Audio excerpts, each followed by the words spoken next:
Najpiękniejsze chorwackie miasto, jedno z najwspanialszych na świecie.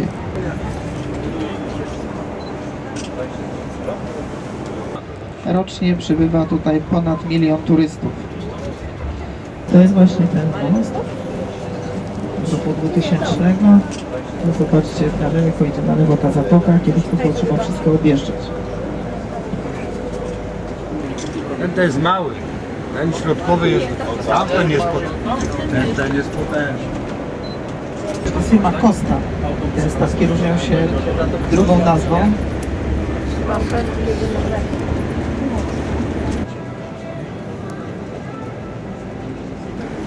Ta wieża nazywa się... O, jest.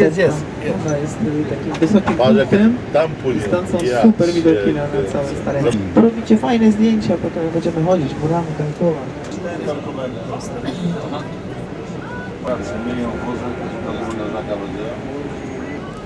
Myślę, że tutaj przy tej fontannie będzie dobrze. Chwileczkę wysiądziemy.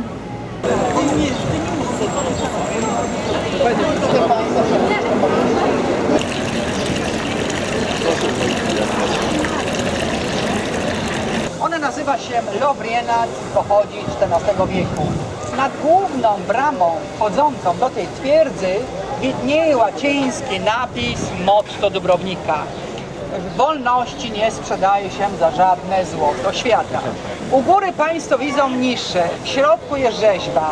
To jest rzeźba świętego Błażeja.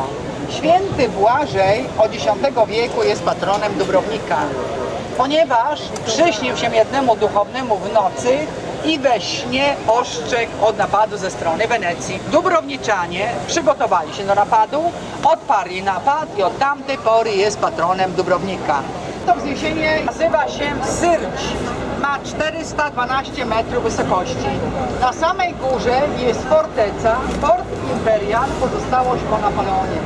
I u góry Państwo widzą Biały Krzyż, który był postawiony przed II wojną światową. I na to wzniesienie jeździ kolejka linowa, akurat jedzie, proszę zobaczyć, jeden wagonik z góry, taki pomarańczowy, drugi za moment będzie jechał z dołu, będą się mijać. W jeden wagonik wchodzi 30 osób i wjazd na tą górę trwa 3 minuty. Kosztuje 120 kun, to jest 15 euro, a się płaci w kunach. No piękny widok jest, ale dojście do tej stacji kolejki linowej jest dosyć trudne, dużo schodów. Następną twierdzą to jest ta okrągła przed nami, która nazywa się Minczeta XVI wieku. Elementami murów obronnych są dwie bramy. Za chwileczkę przejdziemy przez tą, którą Państwo z daleka widzą, taka półokrągła. Ona nazywa się Pile.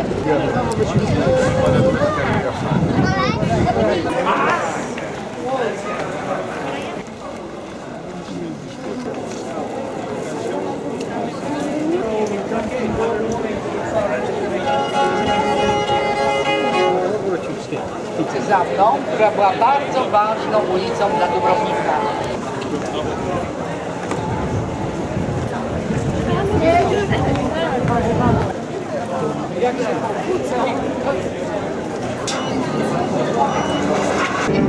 Po środku widzą Państwo pomnik, to jest kolumna rycerza Rolanda. Do prawej przedramię tego rycerza tak zwany łokieć dubrownicki, który wynosi 51,5 cm. Bo to była ich miara. Pałac był zbudowany przez baron i baron, które zjeżdżają młot.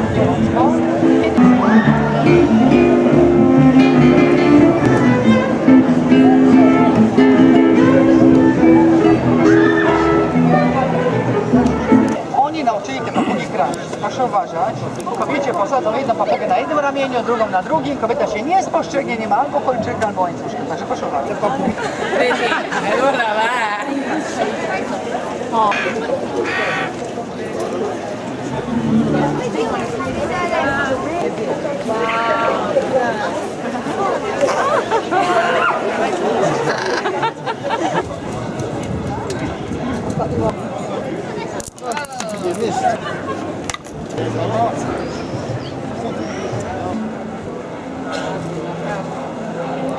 Podoba stojący po środku pomnik.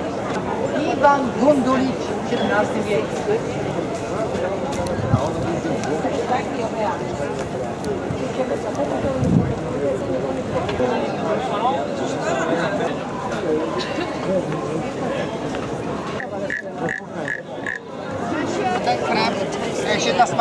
kogoś kolana bolą, 10 minut trzeba odpoczymać i kolana przechodzą.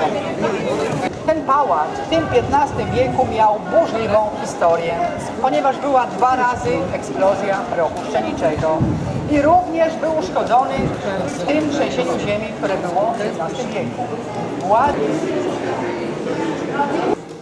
Pierwotną katedrą była katedra z XII wieku w stylu romańskim, zbudowana za pieniądze angielskiego króla Ryszarda Liwie-Serce. Wracając się w trzeciej wyprawie krzyżowej z Palestyny, napotkał w okolicach Dubrovnika na wielki sztorm, a on cudem został wratowany. Dlatego podarował pieniądze. Tam z daleka widać takie zaułki kamienne. To jest drugi most kamienny i druga brama. A ten taki ładny budynek biały z takimi palmami to jest gimnazjum państwowe. I XVI wiek nazywano w Dubrovniku Złotym wiekiem, ponieważ posiadali największą flotę handlową. Około 350 statków i 5000 marynarzy.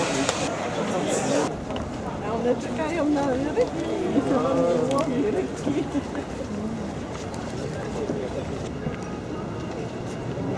Jest wieczór.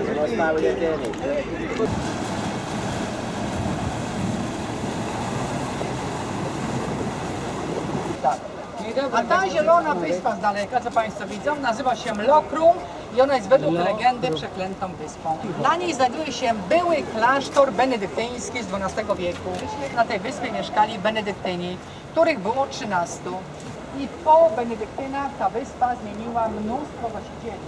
Każdy był albo zmarł, albo został zabity, albo to jest tylko legenda. Proszę mnie zabić, ja to mogę być. No i na końcu nie ma